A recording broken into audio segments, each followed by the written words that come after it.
welcome back to the Dorks Next Door. I am your man, Andy York, and welcome to our WandaVision recap show. Today, I am joined by an original of the Dorks Next Door, the first time that we've been able to do this for a long time, Jason Lee. Jason, how you doing, man? I'm good. I'm really happy to be here. Yeah, good to I'm have really you. glad that our schedules have lined up. The stars have aligned. We could get together for this. It's We awesome. had to align for this amazing show that we're going to talk about. Right. And so I'm very much looking forward to breaking this down and jumping into what's going on. But before we do that, I kind of thought it'd be nice if you kind of shared with the people out there what you've been up to and how are you coping after a fun year that was 2020 and everything else that's going on in the world. Right. Yeah. I mean, pretty much same old for me. I haven't been watching a whole lot lately. Mm-hmm. WandaVision is probably the most like dedicated thing that I've watched in a little while. I've been playing a lot of games. I'm still playing a lot of Smash, obviously, but I've been playing a lot of different games. I just something that I'm really excited about. I don't know if you were going to do the segment of what you're excited about this week or not. So Oh, I'll just go ahead and I say it. forgot that we even did that. It's been so Yeah, long. Yeah, go ahead. but I'll just go ahead and I got Persona 5 Strikers Oh, wow. this week, and I actually haven't started it yet, but I'm so excited to start it. It looks so cool. Because I'm not one for RPG combat, but I love like everything else about RPG games. I love the Right. music and the characters and all of that. So this game looks like right up my alley. Cool, man. That sounds exciting. So yeah, And but I have to ask you, since we have you, what is going on in the Smash community right now? Since you are oh man, our right. Nintendo Smash expert on the show. Man, since I have been on here, we got Minecraft Steve. Mm-hmm. That's Which amazing. you were wanting for a while, yeah. I've wanted him for years, and that was a big deal. That was amazing. We got Sephiroth, which was also amazing. Just like incredible like character additions, and then we got Pyra and Mithra, which I absolutely predicted, and I am actually like super excited about. Did you Yep. watch? Did you watch? Since we're kind of on Disney Plus, did you happen to Mhm. watch The Mandalorian Oh season yeah, 2? What did you think of it? yeah. Oh, so good, so good. Like that show is the best piece of Star Wars content. Mm-hmm.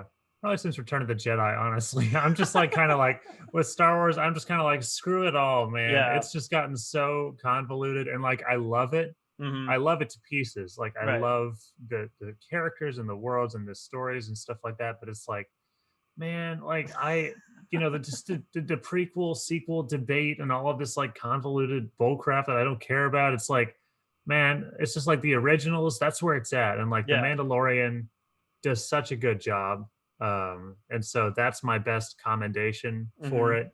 Is really just since the original trilogy, it's just my favorite thing. What do you think about? I'll ask you a couple things, then we'll jump into WandaVision. But what do you Mhm. think about the Skywalker reveal in the final episode, and then also them setting up the book of Boba Fett for Disney Plus in December of this year, I believe.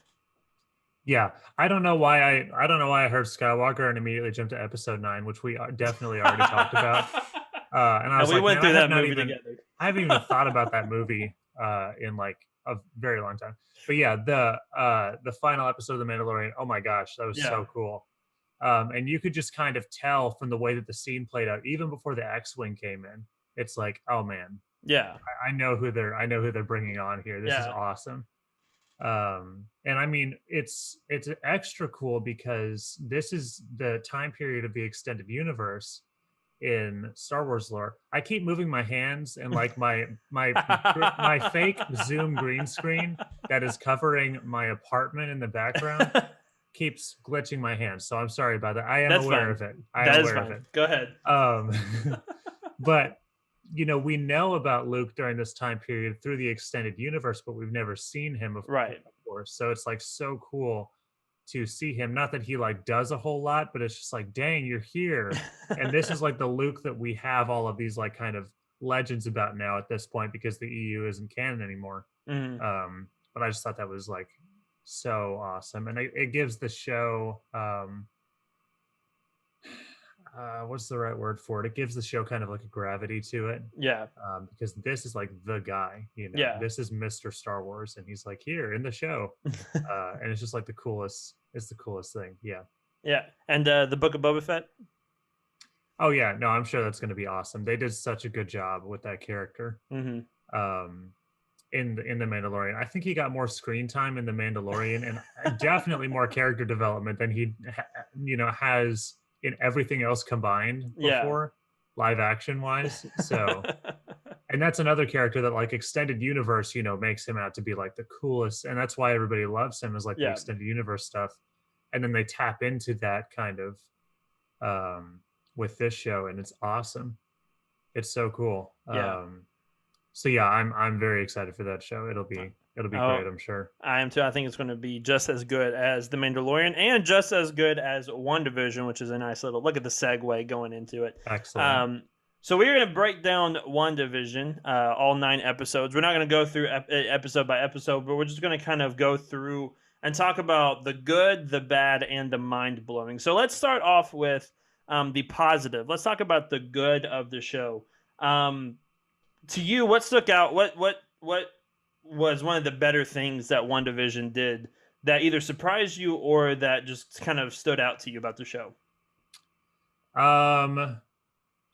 I think all of the performances were really good, and even just by MCU standard, they were really good. I think Elizabeth Olsen and Paul Bettany. I mean, Paul Bettany's always amazing, but Elizabeth Olsen has gotten not that she was bad to begin with, but she's gotten so much better. Yeah. In the past 6 years, or however long it's been. 10 seems years, like whatever. Yeah. Yeah. So. I mean, it's just been awesome to see that for sure. And all of the performances in the show were fantastic. I think to me, Catherine Hahn probably stood out the most. Yeah. She was excellent. Because she did such a fantastic job of, and this was a hard show to act in, I'm sure, because of going through the different eras of TV. And so you couldn't, so during the I Love Lucy phases, you couldn't really act like a sitcom today. You kind of had to go back in time and to act like that. And so I agree, Paul Bettany and Elizabeth Olsen did a fantastic job, but I think Catherine Hahn, to me, was kind of the MVP of the show. Maybe not as much as, I think Elizabeth Olsen was obviously the MVP, but I think Catherine Hahn really added a special element to it that was just fantastic to see. Right. Yeah, she was so entertaining, for sure. Yeah. It was really cool. And it was nice to see for once. I think we talked about this when this show was announced, and we heard that Jimmy Woo was going to be in it, and Darcy was going to be in it, and Monica was going to be in it. I think we were a little not nervous or timid, but we were just a little hesitant about Darcy and Jimmy Woo being in it because not necessarily Jimmy Woo, but Darcy was. They're from our 2 favorite Marvel movies, Thor: The Dark World and Ant-Man and the Wasp. Exactly. Man, I love those 2. But especially Darcy, she was so. What's the word I'm looking for? Not annoying, but she was not written very well in the first Thor movie and Thor: The Dark World.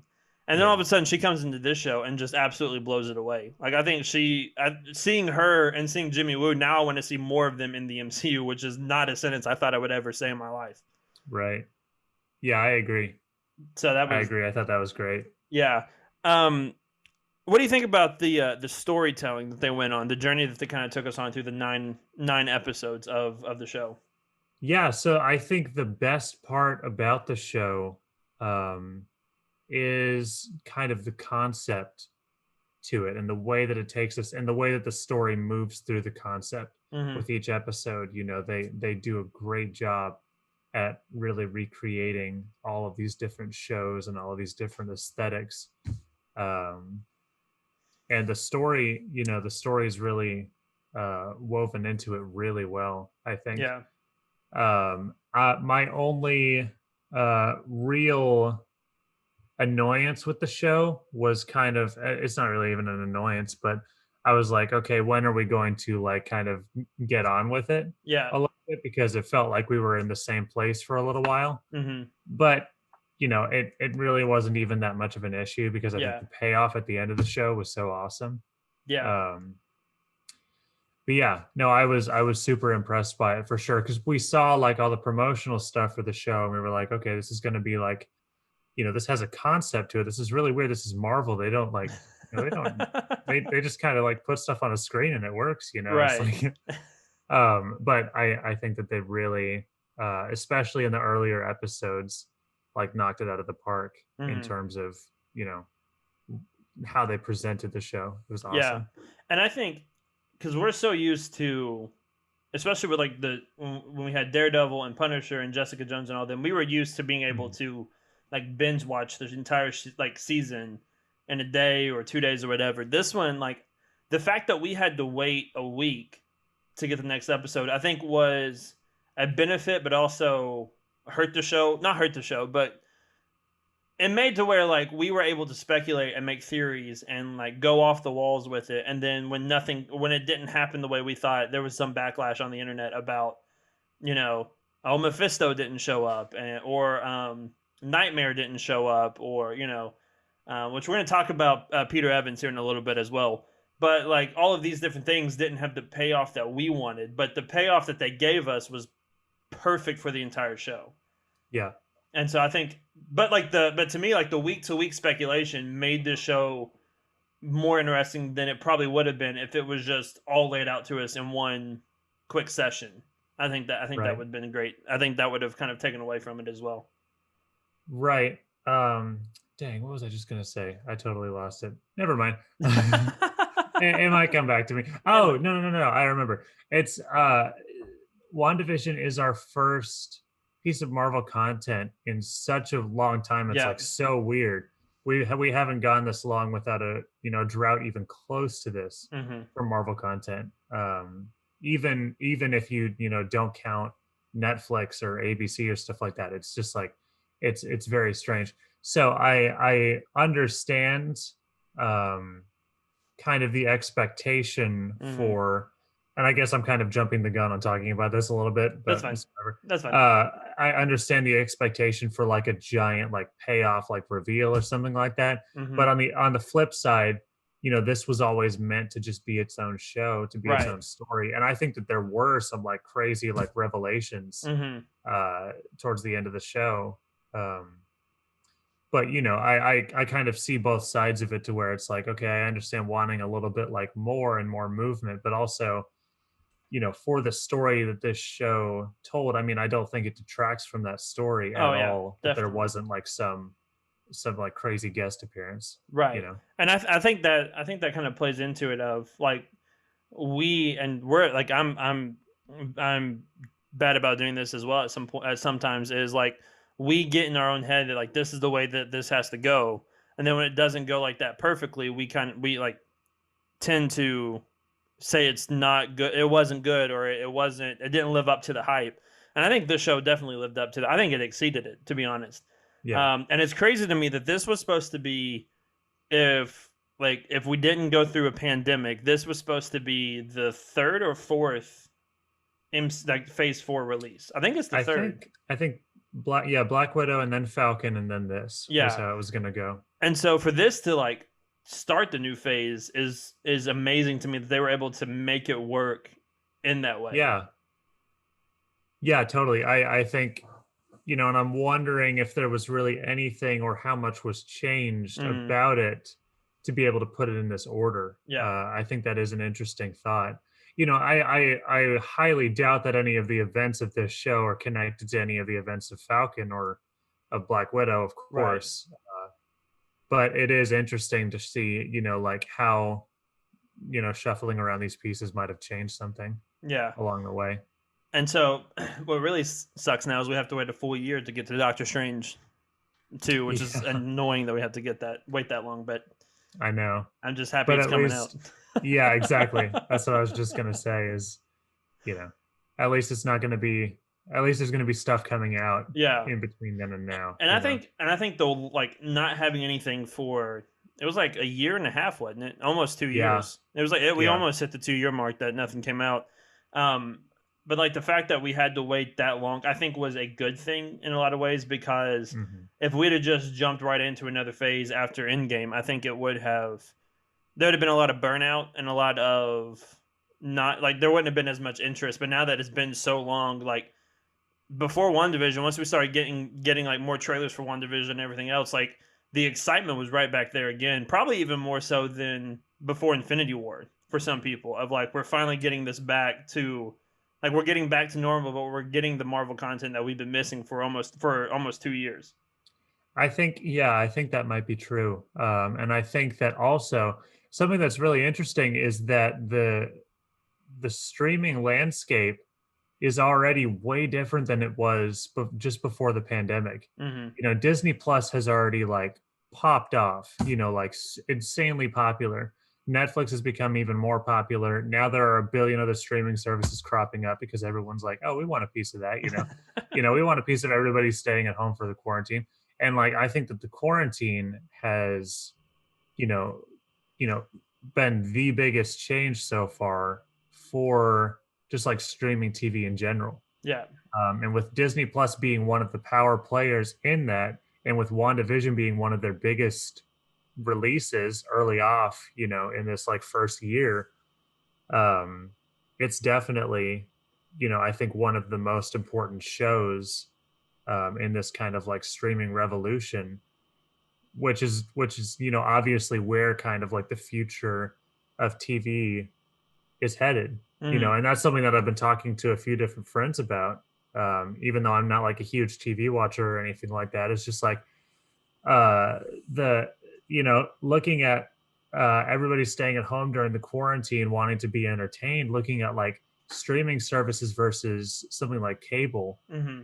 um, and cable's really just on its way out Yeah. in a huge way. Um, and so I don't know. I think that the shows like this are going to end up in retrospect, you know, being pretty pivotal Yeah. with how insanely popular they are. The Mandalorian is, you know, even bigger than WandaVision. I mean, Yeah. for sure, in my opinion. Yeah. But Uh, I think WandaVision, I think it surpassed Mandalorian for the most viewed. I think it was on like streaming really show. I think it passed one. I think it passed the Mandalorian season 2. I think it, but like just barely passed it. Um, interesting. which I think one because a lot more people are more invested nowadays in Marvel than they are in Star Wars because Star Yes. Wars has burned a lot of us several times. Yes. And so I think that kind of plays a factor into it. But I think just like we said, like the fact that we haven't had an MCU product in almost 2 years, it was going to be huge. It was going to be extremely viewed, whether it was good or bad. And Right. I think that kind of played off to it as well. So that was all the good aspects of it. We're going to talk about moments of the show here in a little bit that worked for us, but not everything was perfect for the show in a lot of ways. Hmm. I think, or at least to me. If you don't agree, that's fine. We can hash it out and talk it out. But the biggest, not failure, but the only way I could describe it is how people reacted to the Mandalorian, or not Mandalorian, the Mandarin in Iron Man 3, and that is Peter Evans in this show as Quicksilver. Um, Oh, Evan Peters. Evan Peters, yeah, not Peter Evans, Yeah. Evan Peters. I don't know. I said Peter A Evans. fair mistake. Yeah. Yeah. Um. So, what was your original? What did you think first off when he showed up in the show, and Hmm. then what did you think about the character as a whole? That how he was used, and if you think that we were done with the character, or do you think he might show up later on? Okay. So they were obviously kind of like stringing us along for mutants. Hmm. Obviously, you know, it's not like they couldn't have like, you know, obviously that's what they were thinking about. And everyone was like, you know, when I watched that, I was like, oh my gosh, like Hmm. mutants, like already first thing back into the MCU and we're already here. And then I was like, okay, yeah, Wanda, chaos magic, you know, makes sense. Stuff like this just happens with her, you know, maybe she just pulled him in from another reality and this is what's up, you know. Yeah. Um, you know, and I kind of forgot about him in like the eighth episode. Um, and then it gets to like the final episode, and he, you know, it's the reveal that he's just kind of been, you know, controlled by Agatha the Ralph whole time, and Boner. he's just like yeah, that Yeah. was pretty funny. Yeah. But he was just some guy that's just been controlled, and I was like, okay, that's weird. That's not where I Mm. thought they were going with that. Um, I didn't really take an issue with it because I understand if they're not ready to do mutants, because when I saw that I was like, oh my gosh, we're doing this already, like this is insane. Also, that would be a very I think that this is a very weird show, and it would be a very weird character to, I feel like that's getting off on the wrong foot. Hmm. And again, if they did it well, not that I have a problem with it, because obviously all this stuff is like managed so well, but I think there's a time and a place to kind of like crack that open, Hmm. and I don't think that this was it. So Right. I'm cool with it being like just some uh, you know, like nice referential thing. And we got a great actor in this show too. I Yeah. mean, Evan Peters is hilarious, Yeah. and he's great in the show. He's one of my favorite in the show. So, I think you know, it was definitely a meta casting. Like it was yeah, definitely like people are going to freak out over this, and then yeah. it's not that it's not going to be nothing, but it's not going to like it's just the mess. It's just to troll people in a lot of weird ways. Because Paul Bettany did the same thing to us with the actor that he's always wanted to work with, and it was just Mhm. himself, which was Oh, really? yeah, Okay. yeah. I heard He about the first part of that. I didn't yeah, hear the. he came, basically before episode 9 release, he was like, yeah, this kind of blew up, but I was just talking about working with myself, and it was like, okay, thanks a lot for that. You just kind of because I was like, because in my prediction video, I was like, we could see Reed Richards, we could possibly see Victor Von Doom, maybe we could see Blue Marvel. Like I was going through the list, and then all of a sudden it was just Paul Bettany, which is fine. More Paul Bettany is fine, Yeah, but that's funny. I think we were all. I think everybody was expecting more from Evan Peters, and I don't. We Mhm. obviously, I never thought that he was going to be Quicksilver. If Right. anything, I thought he was going to be, and I was on the Mephisto train. I'm not. I'm not going to deny that I wasn't on the Mephisto is definitely in this show, and I rode that train all the way until the credits rolled, and then I was like, Yeah. well, I was completely wrong, but that's fine. But Yeah. I thought he may have been like somebody in disguise to mess with Wanda. Right. And then when that didn't happen, and I'm completely happy that it was just Agatha that was the main villain of the show. And they even said that like the main villain wasn't even really Agatha. The main villain of the show was grief, which I think is a great way to put that, of like the grief that Wanda's gone through, because I don't think Wanda's had a happy ending yet, and so Mhm. she's gonna get it at some point. But I think going through that, but not seeing Evan Peters be a bigger role was kind of disappointing to me. And we don't get the mutants yet. We don't need the mutants yet because we just kind of started things out. I don't even expect to see them until late phase 5, if not into phase 6. Um, but it would still be, it was still. I was expecting more, but even though we didn't get more, it didn't really take away from anything as much as I thought it would. Right. And so I think Yeah, that was. I totally agree. And then another not issue, but another weird point, I guess is a good way to put it, is how quickly White Vision was there and then just gone again. um, Yeah. he was only there. I think he was only on screen counting the end credit scene for maybe 10 minutes, if that, maybe a little bit more, give or take. But what did you think about how little we saw White Vision? Obviously, we are not done with the character yet. He's going to come back at some point. Mhm. But what did you think about his appearance in WandaVision, and what was your initial thought when you saw him show up in the end credit scene? Yeah, I think that we could have done more with him, but I understand why they didn't, Yeah. because this is just a TV show, and he probably costs a whole lot to have on the screen. And so I understand why we didn't see like a ton of him. Yeah. Speaking of which, I think what they did practically, especially in the early episodes of the show, was so awesome. Yeah. It's just like a side note, but I mean, You can definitely tell that when they blew their CGI budget on the last like 2 episodes, yeah, because but the CGI was a little rough in the 9th episode, which, going into it, I was not expecting like Infinity War Endgame level CGI, because right, it does have a really high budget, but it's also like a Disney Plus show, so they're not going to throw as much into it. And it never really took me out of it, but there were at points where I was like, "Ooh, that does not look like necessarily the best." well, I actually, while we were watching it, I like leaned over to Victoria and I was like, "Do you remember like the CW shows and stuff like that?" isn't it insane how much better, Yeah, like, visually this is? yeah. Which, speaking of It's like CW, the unbelievable. new Superman and Lois show is actually not bad, like visually wise, Hmm. with CGI. But yes, everything else on that CW CGI is a little rough. But yeah, I Yeah, totally agree how the difference between the two of like, oh, this like you can tell it's CGI, but it doesn't take you out of it. right. Yeah, I was super impressed, Yeah. um, just visually by the show overall, but I just love when Marvel actually does practical stuff. It's like, Hmm. guys, we know that you can animate like worlds colliding and gods and monsters battling each other with 10,000 aliens, and it's like we know that you can do that, but like I love the practical aspect Yeah. to the earlier part of the show, and I hope we see more stuff like that Yeah.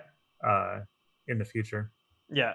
And I think we're going to see more of that in Falcon and the Winter Soldier, which I am. Mhm. After watching One Division, my excitement for that show has gone up a lot Oh because yeah. it's going to. It's just. I think it's just going to be. It's going to be a completely different show, but just how well they handled this, I think they're gonna do handle that very very well as well. Oh yeah. Um, was there anything else that kind of not annoyed you necessarily, but kind of stuck out to you of like they could have done that better or anything like that? So one thing, so I am a very musical person. Hmm. I don't the way that, saying that sounds like really like uh self-congratulatory. I don't say that in any way like that at all. But just like I'm paying attention to music like in the things that I watch and the games that I play. Hmm. And I'm the person that listens to game soundtracks when I'm driving, Yeah. instead of just like normal music like a normal person. I mean, I listen to other music too, of course, but like I love listening to like game soundtracks in the car and stuff like that. The music in WandaVision did not really like stand out to me, and I think that that is at most points for sure. Hmm. Um, and I think that that is one of the biggest issues with Marvel in general, and especially after this long drought. Hmm. um, this is something that I was kind of looking at. I was like, what Marvel soundtracks? I mean, I know that I've enjoyed a lot of them, especially like being caught up in the hype and all this different stuff. But like, what soundtracks have stuck with me? And it's like a really low amount, and not like the ones that haven't stuck with me aren't good because they Right. are. But WandaVision's soundtrack isn't one that exactly like blew me away or anything. Now are you Not including the intros to the show, or are you just talking about like the composed, not necessarily because they composed everything, but like the what aspects of the music are you talking about specifically, or the all of it in intros general? The intros were amazing. The Okay. intros were awesome. Like I absolutely loved that. It's just like there's kind of like such a generic Yeah. air to like a lot of the orchestral music Yeah. that Marvel uses, and it just kind of felt like the same thing again. And Yeah. I'd kill for a project where they really branch out with their sound, Yeah. I and what they're think capable of. I think the only other than like the intro music and Agatha's theme song, which is Hmm. absolutely amazing. I love Yeah. Agatha's theme song. I think the only other song that stuck, like the only other music that stuck out to me, was the final credit scene in episode Mm. 9 when she's going through the Darkhold. Was I think that was Doctor Strange's theme music.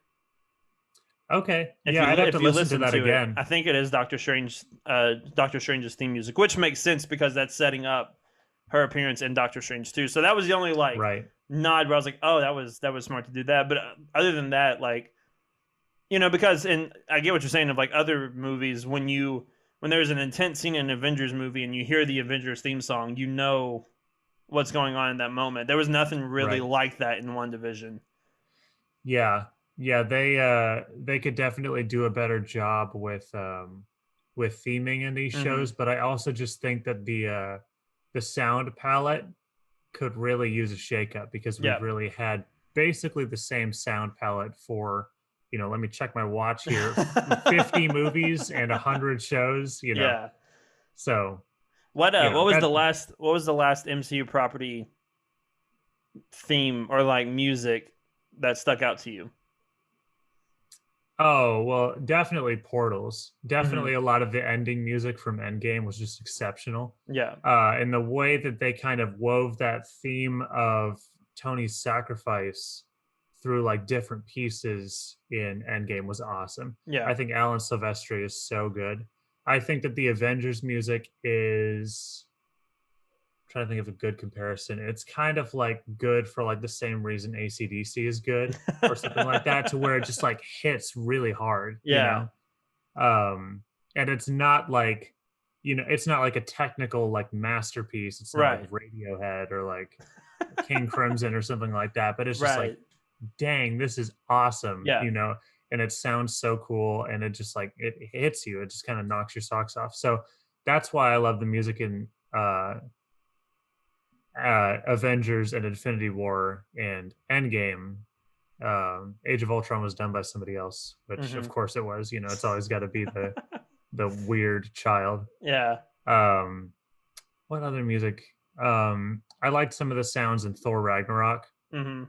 I think that I think soundtrack was handled pretty I well. I think other than Endgame and Infinity War, I think Ragnarok and the Guardians movies probably have the best Guardians is good. like soundtrack, because like they pull from different like genres and everything, but I think Guardians and like Thor Ragnarok have some of the best music in the MCU. And you know what? I think Black Panther might actually be Yeah. my like top 5. Right. Well, probably top 3 actually. Yeah. Just because of how it's different. It's not like completely different. They're Mhm. still like holding on. They're still holding on to the Yeah. same thing that they always have been holding on to with Black Panther. But Right. it is obviously like very different, very Yeah. out there comparatively. And that's like I was when super impressed by because it. you hear that theme in Infinity War. Mhm. And like I remember when we were sitting in the theater watching Infinity War and that hit, like everybody lost their mind because they knew Yeah. like they knew what it was. And that I think that's extremely important when it comes to music, is Right. like when you hear something, it associates you or it takes you back to, like when I hear the Avengers theme song, I'm always taken back to Infinity War and Endgame and the first Avengers movie. And honestly, after watching WandaVision and Endgame, like my love for Age of Ultron has gone up a lot, which is Yeah. really weird because like before those movies, I was like, it's an okay movie, and now I'm like, it's probably the most important movie to watch in all the MCU. Age of Ultron, the weird thing about it, which I think it's funny that we got here. Yeah. The weird thing about Age of Ultron is that as a standalone film, it is not that good. No. But it's not terrible, but it's just not as good. Right. But as connective tissue, it's amazing. Yeah. It's so cool to see the development of like all these different plot lines and all these different characters. Mhm. And that's why it's such kind of like a mess as a film, is because it's connective tissue. Yeah. And we didn't see it back then, but now that we have the big picture, it's like, okay, I really see a lot better where this one fits into the puzzle. And it's Right. like, it is a really important like stepping stone Yeah. It's with getting to Endgame. in a lot of weird ways, it's kind of like Endgame because neither one of them I would consider like cinema. Like they're not movies. They are an experience, or like something that you have like that ties into the greater picture in a lot of ways. Of like Endgame wasn't, from a film standpoint, Endgame was probably not the best movie because it was kind of all over the place. But from like a 10-year or 11-year experience, it was the perfect ending, and like it was everything Yeah. that it needed to be. And I think Age of Ultron, now that we have all this other stuff that we can look at, I think Age of Ultron kind of fits into that. Of like, as a movie, it's not very good, but as setting up like the next 100 years of the MCU, it seems like Age of Ultron is Right. like the most important thing right now to go back and watch. And in a weird way, Thor: The Dark World, which makes me think that Ant-Man and the Wasp might be like the third most important movie at the end of it all, Nope. because all three of those were not the best, and they're just going to make that. I think Kevin Feige is like, oh, you didn't like this movie? Now it's the most important movie you have to watch. Nope, sorry, that can never happen. Ant-Man and the Wasp will never be relevant. No, it will not. No, poor Scott. Okay, we have not talked about, well, really quick. Go ahead. Ant-Man 3. Yeah. If they screw this up, I will never forgive them. Is it Peyton Reed still? Ant-Man and the Wasp and Kang the Conqueror. Mhm. If they screw this up, I will never forgive them. Is it still This directed is- by Peyton Reed? Yes, because No, he did do. Now I'll Because we give can't Peyton have Reed nice credit. things. I will give Peyton Reed credit. He did do good. The Mandalorian. In The Mandalorian. yeah, The episode he directed. Did he direct 2 episodes? It was either 1 or 2. I don't remember. as far as I know, it was just one. But like it was because I like watching it and I was like, oh, this is good. And then all of a sudden Peyton Reed showed up and I was like, oh, wow, you are actually good at your job. You don't have to take from other people, but you can do your own thing. Yeah, and it's not even like his directorial Right. style necessarily. It's just like I think it's more his vision for the characters Yeah. and the way, the way that the characters just kind of like fall flat and just kind Mhm. of like become limp, and Yeah. directionless, and just like it's just all about how goofy it is. It's like that's what's just like, I don't Yeah. like that. So if they make Kang the Conqueror into some like just big like goofball, uh See, it's like it's the perfect opportunity. I fully expect King the Conqueror to show up in a different movie before Ant-Man 3. That'd be cool. Yeah. I think there's a good chance that he probably shows up in maybe the Loki Disney Plus show. Yeah, that makes sense. Or Doctor Strange 2 maybe. Because I think Mhm. everybody and their mother's either showing up in the Spider-Man movie or the Doctor Strange movie at this point. Apparently, yeah. And so I think he'll show up in one of those two spots, which hopefully will kind of give them the direction that they need to go in with Ant-Man 3. Because Right. yeah, I think he's gonna be obviously he's gonna be a huge part of the next few phases, and I hope they handle him properly. Me too. I mean, he is just like one of my favorites. He's Yeah. so cool. Yeah. Uh, so enough about Ant-Man. I'm not going to talk about Ant-Man. I hope it goes well. But back to WandaVision. Great show. Yes. Let's talk about the moments that kind of stuck out to us the most. Mhm. Whether it was a good moment, whether it was a bad moment, or whatever it was. What was if you had to look back on the show? What was the moment that stuck out to you the most as being like, this is absolutely fantastic? Like, this is one of the most amazing things I've ever seen. Let's see. I really liked, so in the first episode when they are having the Vision's bosses and his wife, Vision's Mhm. boss and his wife over for dinner. That whole scene was just like awesome. Yeah. And the framing of like, the camera like completely changes and the angles begin to change like when he Mhm. starts choking on his food. And it just kind of like adds to the uncomfortable like kind of panic of it, Mhm. is that like it's been filmed in this certain way all along to recreate this sitcom, but now we're like getting these modern camera angles, Yeah. and the camera's a little bit sharper and the focus is a little bit different, and it's like, ooh, like this is so cool, like the concept of this is awesome. So just like a few of the ways that they played with the different like themings of the episodes Mhm. early on were some of my favorite parts I of it, love when they definitely. did the different aspect ratios of like Yes. you had so like the first episode, you obviously had like the old school like square visual of the show, and then like as you go back out into where we end up seeing Darcy taking notes of the show, I love how like it like widens and the aspect ratio changes, and because that like later on lets you know like what is in the hex and what is like in the real world, and I think that was really smart to kind of give the audience a clue as to like, okay, now we're in the real world. Now we're like where things are normal, and then now we're in Wanda's hex. So like I think that was very smart for them. The thing that For stuck sure. out, one of the things that stuck out to me, especially in the earlier on episodes, was the Vision jump scare in episode 3 or 4 when you see his dead body. Oh, that was awesome. That was not what I was expecting, because I Yeah. knew like you could obviously tell that it was definitely a horror type show.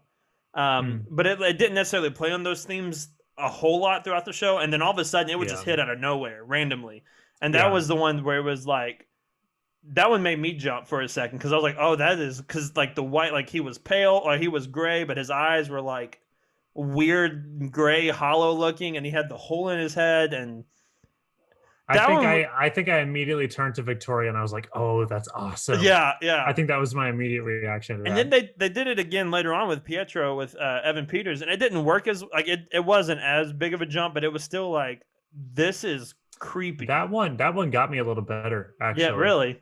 Yeah, because it's a like human person. I think that Yeah. did a little bit more And for like me. he's not even the real Quicksilver, so I don't think we were expecting it. And then all of a sudden it Right. just happened, and it was like, this is Which I like during that point in my head, I was like, is she carrying around these dead bodies to like Right. do this hex thing? Because we started to find out more about Hayward's plan, and he was tracking decaying vibranium, and so I was like, is she really carrying around dead, like two dead guys' bodies, which would be would be very creepy. I also loved when she goes to the sword headquarters and like sees his body in like a bunch of different parts like that, and she doesn't Yeah. even know what it is at first. I was like, dang, that's cold. And then I because love that. I never put two and two together, but when she floated down and did the "I can't feel you," like for Mhm. us that would have been, or like in the MCU that would have been at that point 6 years probably, maybe Mm. that happened, but for her that was like 3 to 4 weeks ago. Yeah. So like that being so fresh was just extremely heartbreaking to see that, which I think the show did such a fantastic job at playing with our emotions and making us feel, which is weird, making us feel the love story between an android and a witch, which is, saying it out loud is so stupid, but then like when you're watching the show it's like they really get you in your feels in this show. Like they really make it And matter. oh man, they killed it. Yeah. They killed it. I mean, I again talking with Victoria, I was like, the chemistry between these two, Yeah. like in Age of Ultron, it was like not there. It was Yeah. like, okay, yeah, this is just like most of the comics, and this is just like some weird thing that happens. But here Yeah. it's like, man, they sell it. By the final episode, when like everything is disappearing Hmm. and they just have the like their last moments, I'm like, man, like they did a really good job with this. I cannot believe that they actually like made this Yeah. into a thing. And I think that was supposed to be what Black Widow and Hulk was supposed to be, and it just didn't work out. But like this one, I think it definitely is like all credit to Paul Bettany and Elizabeth Olsen of like making it so realistic that like you start to care about these characters. Right. And like Vision to me before WandaVision, Vision was a character that like when he died in Infinity War, I didn't really care. I did care, but I didn't really care that much because the Yeah. character was just kind of there in a lot of ways. Mhm. But now, like, look, and like Wanda was always cool, but she was always kind of obviously a secondary player in the first few Mhm. phases of the MCU. But now it's like after watching this show, Wanda and Vision are probably two of my favorite characters in the MCU. Like in the entire MCU from start to finish, I Yeah. think Wanda and Vision have probably cracked my top five, especially Wanda after all of this because of just how fantastic Elizabeth Olsen and Paul Bettany have played the characters. Right. I think in Civil War was when I really realized that Yeah. like, man, that's my boy. Like I you know, this guy is awesome. And then WandaVision just brought so much Yeah. uh more of that. I was like, that is my dude. Like this guy is so cool. And Which you know, he's hilarious, you know. now So looking at it, especially with because we just jump on into like her being obviously for the first time being named Scarlet Witch, and then you see right. her powers, which her costume is absolutely fantastic, Sick. absolutely They fantastic. actually made it look good, which I shouldn't Yeah. be surprised because they make every costume look good, but, Right. like, how did they do that? Yeah. It's because it's definitely like a very modern take on because it definitely pays homage to like the old school style in the comics, but it also is like it's new and modern, and it doesn't look out of place, which like Mhm. a lot of superhero costumes can look out of place very easily and very quickly. We're looking at you, First Avenger, Captain America, but like this one, like I think this one like fits into it, like fits into the world so well. And then Mhm. when you start to see her powers and everything, it's just amazing that how quickly she probably could have just killed Thanos like that if she really wanted to, or if she like had unlocked these powers, is how powerful she actually is now. Right. Yeah, totally agree. And so she's now named the Scarlet Witch. We have Agatha Harkness. We see the Darkhold in episode 8. It's not named the Darkhold, or we see it in episode at the end of episode 7. Mhm. And then it's not really named the Darkhold until episode 9. What do you think that the Darkhold being introduced into the MCU? What do you think that is going to? What part do you think it's going to play, and how big of a deal is it that the Darkhold is now in the MCU? Uh, I mean, I would not be surprised at all if it shows up in Doctor Strange 2 as well. I'm not too familiar with the Darkhold as, like, a as a concept, or Hmm. like at like what it does really. Yeah. But I wouldn't be surprised if we see it again. I know that it's a very important like magical artifact. Hmm. About the extent of it for me. I think I think it's going to be. I think it's just opening up because we obviously know that the next few phases we're going more cosmic with Right. the MCU, but now I think we're going more cosmic and we're going more of like a magic route as well, which is Hmm. very interesting to me because we've spent so much time on Earth and I'm kind of done with Earth. I want to see more. I want to see more stuff going on. I think this is kind of a nice introduction into it. Right. Plus, like now you can open up a lot more to a lot more characters like Nightmare, which I think is the rumored villain right now, or a rumored villain for Doctor Strange 2. Hmm. Um, but like you can even bring in Mephisto. You could bring in Chthon if you wanted to. You could bring in. There's a lot of different characters now that you could bring in. Oh yeah. That would just be very interesting. So I think it opens up an even crazier door that I really never think that we thought the MCU would open up. Which is we should be used to them blowing our minds by now, but Yeah. we're not. I think it's cool how we're kind of heading in a lot of different directions Hmm. now because we have like ground level with Spider-Man and Falcon and Bucky and all that stuff. We have the cosmic stuff with Captain Marvel and Thor and the Guardians. We have the magical stuff with Doctor Strange and with Scarlet Witch. And we have like the scientific stuff with Ant-Man. Hmm. Um, and I think it's so cool because they've done that before, obviously, but now there's no like central like Avengers or anything Yeah, that like kind of brings everything together. And so we're really going to start like I'm hoping like dispersing in these different directions, yeah. and really kind of like exploring all those different aspects of the universe. Um, and so kind of going into different aspects of the universe, we are now starting to very quickly realize that scrolls are everywhere in the MCU, Yeah, how about that? which is very exciting. Hmm. What do you think? What do you think about the appearance? Because we know now that this show takes place after Endgame, but before Spider-Man: Far From Home. Hmm. So what do you think? Because at the end credit scene of Far From Home, you see Nick Fury on a ship in space with a bunch of scrolls everywhere. And then one of the end credit scenes in WandaVision was Monica Rambeau, which we'll talk about her and her powers here in a little bit. But Monica Rambeau meeting a scroll and saying he wants to talk to you in space. What do you think that is? I know it's setting up probably Captain Marvel 2, probably a little bit of the Secret Invasion as well. But what do you think that is possibly leading to overall? I think so. I know we got that Secret Invasion show announced in December. I definitely think that it's like a big push towards that. I Hmm. think that it's a big push towards um because I don't know if Monica's always been with Sword. Was she? No, actually I think she was. Yeah, I would say so. But she's a big part of Sword in the Yeah. comics. And so I definitely see, getting her out to outer space is kind of a big deal Hmm. as well. But I would not be surprised if she was like the central character or one of the central characters of the Secret Invasion show because she just makes perfect sense for that Yeah. from a comic standpoint But for this sure. also So I means think now that that we that's sorry, I think good. that's the No, direction it's going. yeah, I think it also means that we get to start playing the game. Who's a scroll now? Because Right. I think there's a lot of potential for like who's going to be a scroll in the MCU. I think probably for me, like the number one person that I could see in Falcon and the Winter Soldier being a scroll is Sharon Carter. I Hmm. could see her probably being one. Hmm. And did you notice we're kind of jumping off topic, but that's fine because we always do, and that's what we're used to. But in one of the Falcon and Winter Soldier trailers, when they're in I forget what the city is. It's a made up city, just like Wakanda and Sokovia. But in one of the buildings, one of the places that they're fighting, there's like a wall full of heads, and it's all scroll heads. So like Really? yeah, so I wonder if we're going to get a little bit more of a look at what that is going to be going, like what is going on with that Hmm. during the show as well.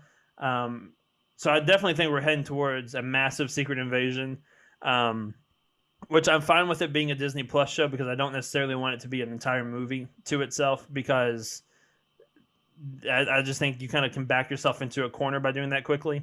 Right, and I think it's a concept that would kind of wear thin Hmm. pretty quickly as well. Yeah. Like even if it was just like one movie, it wasn't even like an entire like phase or something like that, or an Right. entire arc. I think that it's a concept that would kind of wear thin for just one movie. So I think a show is a good route to go for it. I Yeah. understand like why it doesn't make a whole lot of sense because like oh in the comics this is a really big deal, but it's Hmm. like I get why here it might not Yeah. pan out for a movie Um, or something. and so let's talk about kind of going along with the Secret Invasion. We already talked about her a little bit, but Monica Rambeau, getting her powers from WandaVision. Um, Mhm. did you think that she was going to get her powers during the show? Which it kind of seems like she may have already had her powers before the show. But um, did you expect to see her have her powers at the begin, like during the show, or were you expecting it to kind of come later on, maybe? No, I kind of expected she would get him, just because I know that that's a character that they probably wanted to introduce like with Hmm. full power, like as soon as possible. And also, just like this is a show where obviously a lot of weird things are happening, and so I think that just somebody getting superpowers is just like, just kind of like a normal thing to happen in this show. Not too hard to write that one in. Right. Yeah. So let's kind of look at the future of the MCU before Mhm. we wrap up. We obviously know that Wanda is going to show up in Doctor Strange 2. Is it Multiverse of Madness now? Or is it Madness and Multi? It's one of the two. Multiverse and Madness are Multiverse of thrown together. Madness. Yeah. Um, do you expect, because we obviously know at the end of WandaVision, she is going through the Darkhold and she hears Billy and Tommy screaming for help. Mhm. Do you think that she will be a villain or the villain in Doctor Strange 2, or do you think that she will go to Doctor Strange for help? What do you think her role will be in Doctor Strange 2? I don't think she'll be the villain. I don't. This character has already been through a lot, and I think yeah, and I think that Doctor Strange 2 is really going to be. I think it's going to end with her happy ending. Hmm. Honestly, I think that this is going to be maybe maybe the last major appearance of this character because she's been around for a long time. Yeah. Um, and I think that her getting the resolution with Billy and Tommy, if that movie has kind of that happy ending, and just like in the comics, Billy and Tommy come into like reality, Hmm. instead of just being like her imagination. I think that she's really just going to be there. So she does not have like full control of her power, and I definitely think that's going to be a hindrance in the Hmm. Doctor Strange movie. That'll be an issue, but it won't be something that's like her fault.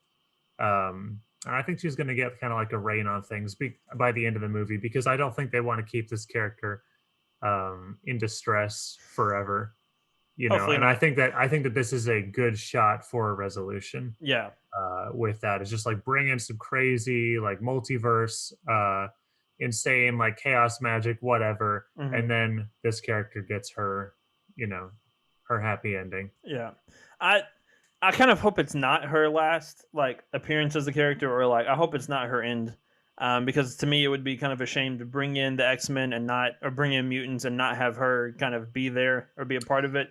I No, I definitely think think she, I definitely think she was probably going to take a break after Doctor Strange 2. And we yes, might not see her again until we get mutants introduced inside into the MCU, which I think would be, I think that would make the most sense as well. right. Um, but I think because it's already kind of sucks that we've already missed like the interaction between Tony Stark and Reed Richards. I don't think they want to like miss another opportunity to kind of have an iconic moment um, on the big screen. And so Right. I think she'll definitely come back, but I wouldn't be surprised if she kind of goes off with Billy and Tommy. Maybe even Vision is there at the end of Doctor Strange 2. For sure. And Yeah. then, maybe we don't see them again until we get like the Young Avengers, and then they come into the Young Avengers, and then she comes in somehow through that show as well. I think that would work really well. Absolutely. Yeah, I totally, totally agree. I don't see her taking as much of an active role. Yeah. If she does kind of get the resolution in Doctor Strange, I don't see her taking as much of an active role, but I doubt they would pass up the chance Yeah. to have, Scarlet Witch interact with the X-Men. I mean, in WandaVision, they pretty much just said, yeah, she was a mutant, Yeah, and the Infinity Stone enhanced her powers. They pretty yeah, much just outright said it. yeah. So obviously, they're not going to just gloss over that part of the character. Yeah, and I think fans have been wanting to see her interaction with like Magneto for a long time, and Yeah. I think that would be a great time because obviously when the rumors are going around about who would show up, a lot of people thought that maybe Michael Fassbender would show up, and like you would see that connection through there. I don't know if I don't know the whole who do you want to bring over from the Fox franchise, because there are some people you want to bring over, but there are some people that you don't want to bring over because we don't want Mhm. Jennifer Lawrence to be Mystique in the MCU. But like I think her having an interaction with Magneto and Professor X at some point, and even Wolverine, I think that would be really cool Oh to yeah. see that, and people would be clamoring for that for sure. Um, we also know that we're getting Monica Rambeau showing back up in Captain Marvel 2. Mhm. There seems like there's some bad blood between Captain Marvel and Monica Rambeau during the show, because they're going through the conversation of Monica says that Wanda almost basically defeated Thanos by herself. She was the only one that came close, and Jimmy Woo says Captain Marvel was pretty close, and she kind of gives this like hateful look or sly look or whatever. So I think there's something. Maybe she didn't come back with when her mom had cancer. Who knows what kind of caused that issue there? But I think that will definitely be explored in Captain Marvel 2. But what do you expect to see her do in Captain Marvel 2? That's a good question. I have no idea, honestly. I'm excited for it. Yeah. I think that's a perfect character to introduce um into that movie. And I know what am I trying to say here? How do I say this? Captain Marvel 2 is not my most anticipated Marvel movie. Right. Hot take.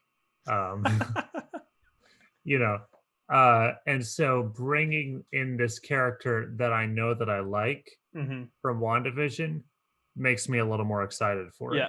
Not that I wasn't excited for it. It's just, I have now kind of like this in Yeah. with Captain Marvel 2 to where I'm like, Yeah. okay, well, it's cool. Monica will be there and we'll get to see more of her and she'll Yeah. do more things than she did in the show. So And that will be to good. me, I'm always more excited for the sequel, especially for like movies like this, than I am for the original, because the Uh-huh. original one has to tell, for the most part, has to tell a specific story of this is how they got their powers, this is how they learned their powers, this is what they did with their powers. Like that's the kind of like the introduction to every superhero character. The Right. second one is where they're able to like dive deeper into the character and do more stuff with the character. So I'm kind of like you. I was excited for Captain Marvel 2, but it was probably one of my least favorite, if not like my least like. If it happens, it happens. If not, it's not a big deal. But now that everything Yeah. that we've seen with Monica Rambeau now, and possibly what we could see with the Secret Invasion coming in, Right. I think Captain Marvel 2 will definitely give us a lot of things to look forward to in the future of the MCU. Yeah. I totally agree. And I think that that's going to be I think it'll be interesting to see because that's going to be between Captain Marvel and Thor and Guardians 3. Mm-hmm. We're going to have a lot of cosmic things and you have so much opportunity there to those are all three going to be different looks Right. at the cosmic world. And that's awesome. Yeah. So I want to see cuz the first one was mostly just based on Earth. I want to Mm-hmm. see what cosmic direction Captain Marvel 2 is going to take. Yeah. Totally, because I don't know. I find that really we already know what Thor what his cosmic world kind of looks like. We already know what the Guardians cosmic world kind of looks like. Mm-hmm. So I want to see like what Captain Marvel like in space is going to be like. Yeah, definitely. And then one last thing before we call it a wrap, because there's no way I could bring you on here and not talk about it. We just recently found out the title for the third Spider-Man movie, Spider-Man 3 No Way Home. There is a lot of speculation about this movie, Yes. about who's going to be in it, who's not going to be in it. I believe the last report I saw, we obviously knew that Jamie Foxx was going to be in it. Mhm. We knew that Alfred Molina, I think that's how you pronounce his name, was going to be in it. And then obviously we knew that Tom Holland and Zendaya and I think we know for sure Doctor Strange is going to show up in this movie as well. Andrew Garfield. Do you think he's actually showing up? He's confirmed. Yeah. Is he really? Yep. Oh, I missed that part. So it Yep. looks like we are getting the Spider-Verse. That was going to be my question. Yeah. Do you think we are getting the Spider-Verse? Oh, And I have so, no doubt. so Yeah. what do you think this? What do you think? Wild prediction right now because it comes out around Christmas time this year. What do you think the Spider-Verse will set up, and how do you think it will how do you think it'll go? Okay. What will it? So, two things. Thing number one, Miles. Thing number two, Spider-Gwen. No way that you do a Spider-Verse multiverse movie bringing in all of this different Spider-Man stuff and you don't set up both of those characters. Right. 0% chance. They are 100% going to be in the movie. Right. And they are going to be kind of the torchbearers because it's going to be difficult to, unless there's like some weird thing with Sony, which I don't know about. But I think, unless there is some weird thing with Sony, then they are 100% going to be the torchbearers of this character, probably alongside Tom Holland, ideally continuing the role. But those are two things that I definitely think we'll see. Tobey Maguire, Disney has infinite money. Can you just pay him what he wants to show up, please? This movie is going to be around forever. People are going to have the DVD in 40 years, and if Tom Maguire's in the movie, then you got him in the movie. Yeah. So there you go. So I'm very, I think you're absolutely right that you can't do a Spider-Verse movie without introducing Miles Morales and Spider-Gwen. Right. And we obviously know that Miles Morales is around in the MCU because he was basically name dropped without being named in the first Spider-Man movie. Right. And so I think that would be very interesting to see him show up. Do you think, and this is going to be the hot take, and I'm sure you're going to love this question, do you think there's a chance that we see Venom in this movie? Or Morbius, or both? Oh, you mean that Venom? Yeah, I think that Venom. Oh, God. I hope not. The Tom Hardy Venom. Oh, man. Or hopefully not. I'd much rather see the Tom Hardy Venom than the... then the Spider-Man 3? Yeah. I agree. Yeah. He looks cooler, at least. He does look cooler. He does. He plays the part better. Okay, Morbius? No. Morbius, but wait, did that come out? I believe it was delayed again. Which is very interesting because we know that Michael Keaton's in that movie as Vulture. From the MCU Spider-Man movie. So I don't know now if that's going to change. It's supposed to come out in it's supposed to come out January 1st or January 21st, 2020. So not even, basically like a month after No Way Home comes out. So Sony could use this like, hey, let's promote this movie by throwing him in your movie. 2022? Or 2022, yeah. Sorry. Okay. So yeah, it comes out January 21st, 2022. So Sony could be like, hey, throw Morbius into this movie so we could promote Morbius. I mean, at least we get the Spider-Man trilogy out of the way before we even have to worry about that guy. So that's kind of nice. At least there's no chance of him showing up in the movie. Right? Hopefully. Yeah, I don't care about Morbius at all. No. As a movie or as a character or anything. Yes, but Spider-Man just looks like amazing. Yeah. I think that it really, the idea of having Doctor Strange play such a big role really encapsulates a lot of what makes modern Spider-Man so great. And I think that a lot of people, it's fine if a lot of people disagree with that or whatever. And it's fine if a lot of people are like, oh, but I wanted more of a like classic look at Spider-Man. But this is something that you have the opportunity to do right now. Yeah. And that's bring all of this stuff together as just like this big celebration kind of the character. And nobody else would be able to do this but Disney, unfortunate as it is, nobody else would be able to do this. Right. And this is the opportunity to make this movie just like insane. Yeah. In terms of like all the stuff that you like cram into it. Yeah. So my biggest I'm along for the ride. I think my biggest concern for this movie is that I hope they don't do too much where everything gets lost. Right.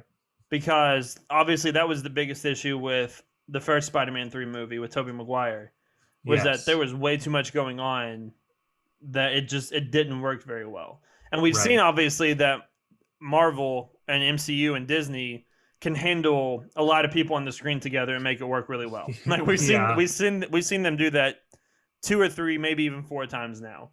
Yeah, a And we've seen lot. them take characters that nobody cares about, like the Guardians of the Galaxy, and making them one of the biggest things in the world, Right. which works. I honestly think that this is probably Kevin Feige giving John Watts a trial run before the Fantastic Four, and being like, okay, Yeah. if you can handle this well, we'll like, because he's already I think he is directing the Fantastic Four movie.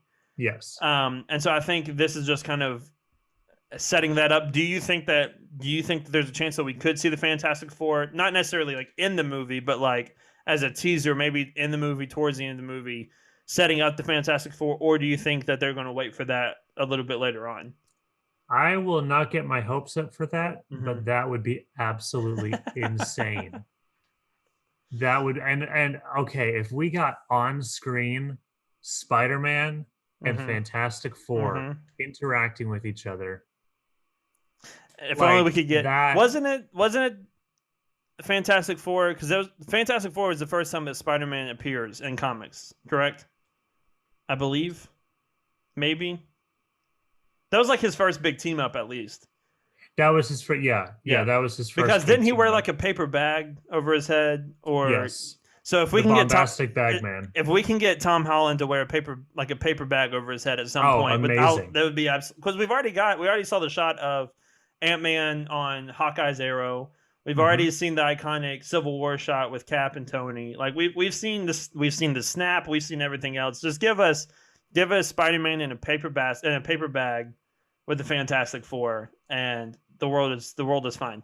I would kill for like 10 years in the future from now if we got Fantastic Four with Spider-Man all in their Mhm. like Future Foundation suits, like the white Yes. costumes. Yes. Oh my gosh. Like That would be just the thought of that fantastic. is just like mind blowing. So I don't want to get my hopes up about that. This might be Right. the last time we ever see Spider-Man Right. in Marvel, but miracles have clearly happened before, Well, we were already with supposed to this. lose them once, and so Right. we haven't lost them yet, which is And Daredevil. nice.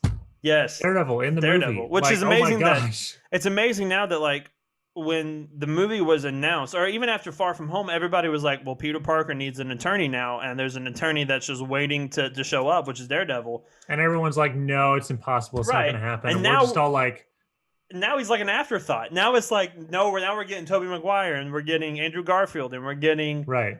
William Dafoe as Green Norman? Goblin. I hope he comes in as Green Goblin and then he just leaves, because I don't really want him to be the Norman Osborn of the MCU, to be honest. But yeah. Is he confirmed? I think so. I think he may That's- not have been that's confirmed. crazy. He either was confirmed or he was seen on set, which I don't I know mean, if he that showed up- confirms or. He showed up for Aquaman, so I don't know Yeah, why he wouldn't yeah. show up for this. And he would love it. And we've already got J.K. Simmons J.K. Simmons. Skrull. Do you think he is? That would be hilarious. That would be funny.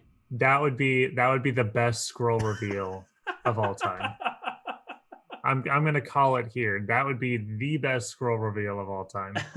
Even especially if it has like no impact on the plot Oh, whatsoever. absolutely. Yeah, Yeah. absolutely. Definitely. Amazing. Because that was like the biggest mind blowing moment for a while, was when he showed up at the end of Far From Home, and now look where we're at with all of this other craziness going on in the MCU. Right.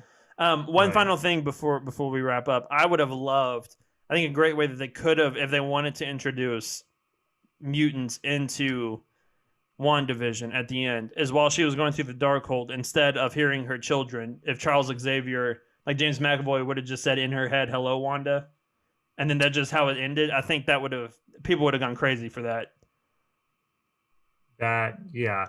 And again, I understand that they don't want to jump the gun with mutants, but Right. that would have been Because you could do that and amazing. then not like mention it again until Doctor Strange 2 or even later on. Like you could wait until after.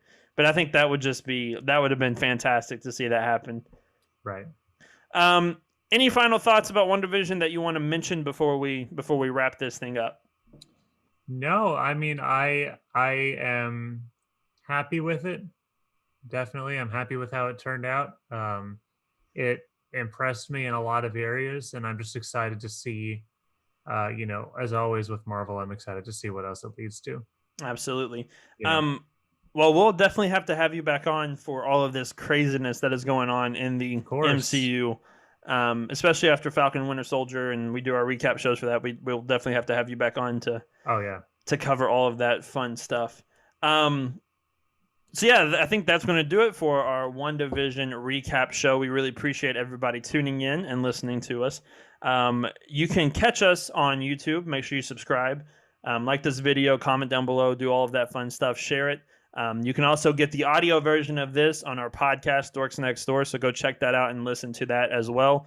Make sure you follow us on Twitter at Dorks Next Door. Take out the E from next. You can follow me on Twitter at I'm Andy York. We really appreciate you guys tuning in and listening, and we will catch you guys in the next episode.